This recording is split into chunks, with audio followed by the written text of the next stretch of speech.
tasya nirodhena tat-tan nābhipravartate duḥkha-skandhaḥ kevalo evaṁ samyag nirudhyate. tasya nirodhena tat-tan nābhipravartate duḥkha-skandhaḥ kevalo evaṁ samyag nirudhyate. This is the concluding verse, verse 12 of chapter 26. Tasya is genitive of tat-tat. Tat-tat means this and that, or various. So, tasya, of this, of that. Nirodhena is instrumental of nirodha, stopping, inhibiting, ceasing. Nirodhena, by the stopping, by the cessation, by the inhibition of this one and that one.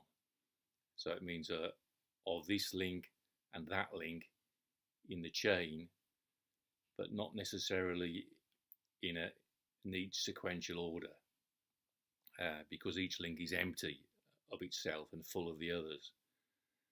So it's a bit like in the Alexander technique. Alexander taught us to give 4 directions. Let the neck be free, to let the head go forward and up, to let the back lengthen and widen, while sending the knees forwards and away. And there's a certain hierarchy in those directions that I think is related to the developmental sequence of vestibular reflexes. So that letting the neck be free has to do with the Moro reflex, the very primitive fear reflex, that is, baby fear reflex. Head forward and up is related to a reflex called the tonic labyrinthine reflex, which has to do with balance. And that reflex has 2 parts, one of which the head goes forward and down, and the other one goes back and down. So forward and up is a kind of antidote to those 2 extremes of the tonic labyrinthine reflex. Then the back to lengthen and widen is related with the asymmetrical tonic neck reflex, which has to do with twisting. And when the torso twists, it shortens and narrows. And then finally, the knees going forward and away is very much related with a reflex that emerges to help the baby get up off the floor onto its tummy, and then inhibiting that reflex allows the baby to crawl, and that reflex is called the symmetrical tonic neck reflex. So there's a developmental sequence there. The Moro reflex emerges in utero, and so do the tonic labyrinthine reflex and the asymmetric tonic neck reflex, also in utero, but they continue to develop or be inhibited as the baby moves around on its tummy and so on. And then the ST and R, the symmetrical tonic neck reflex, emerges and is inhibited from about 6 months onwards.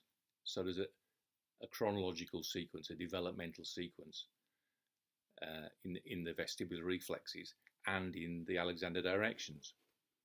So the first one is let the neck be free, to let the head go forward and up, to let the back lengthen and widen, sending the knees forwards and away. But Alexander said about giving those directions, the difficult thing is to give them in sequence while not losing the sense of the whole. So he used this phrase, all together, one after the other. And I think that's related with this phrase, tasya nirodhena tat-tan nābhipravartate. By the stopping of this one and that one, this one and that one do not advance. So pravartate, we've encountered already, means vrit means rolling, so pravrit, rolling forward. Abhi adds the sense of movement towards. So nābhipravartate means advance, and nābhipravartate, negative, do not advance. So tat-tan means this one and that one, nominative singular.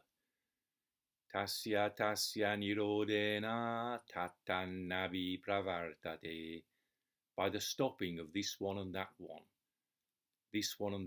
do not advance. So in one sense, the most important thing to stop, to inhibit, is number 1 and 2, ignorance and samskaras. And that's reflected in Nagarjuna's explanation in verses 10 and 11. He goes back to ignorance and samskaras. But the mistake to make is to think in a non-empty way in trying to understand this chapter.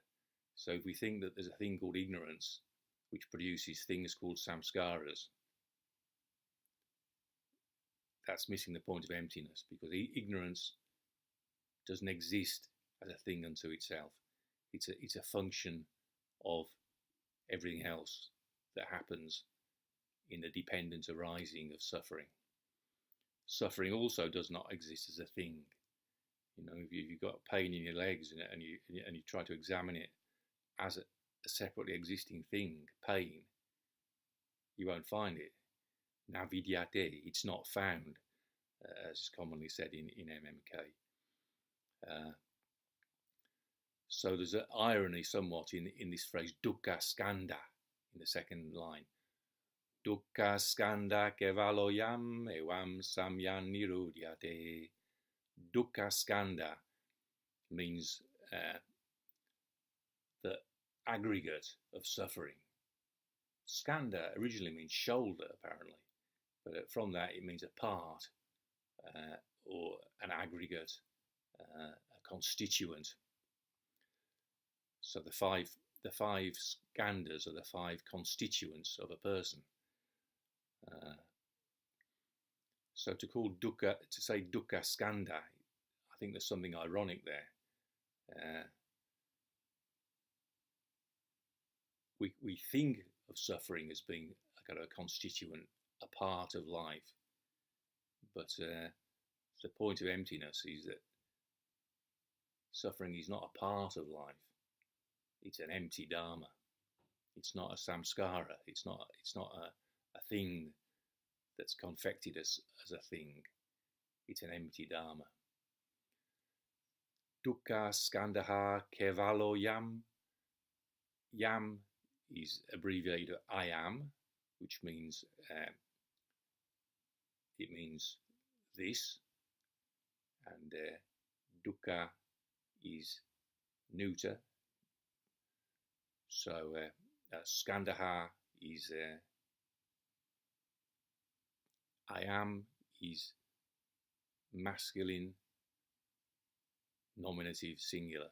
So skandhaḥ is nominative, masculine, singular. Yeah, dukkha is part of the compound, so I needn't discuss that's neuter. But duḥkha-skandhaḥ is masculine, and I am is masculine. So this aggregate of suffering, kevalo, means completely, totally, or whole. Duḥkha-skandhaḥ kevalo yam, this whole aggregate of suffering. Evaṁ samyag nirudhyate, evaṁ, in this way, thus, samyag, well and truly, completely.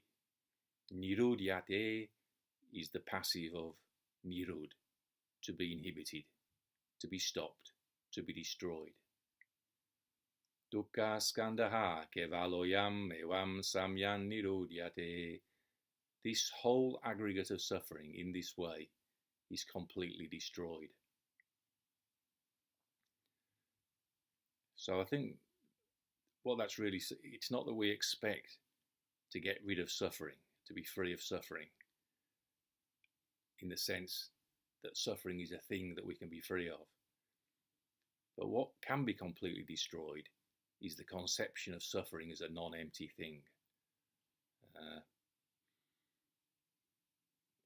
which in its own way causes us to suffer, because it's a samskara born of ignorance.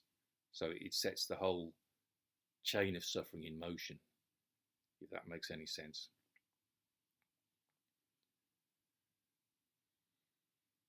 Tasya nirodhena tat-tan nābhipravartate. By the stopping of this one and that one, this one and that one do not advance. Duḥkha-skandhaḥ kevalo evaṁ samyag nirudhyate. This whole aggregate of suffering in this way is completely destroyed.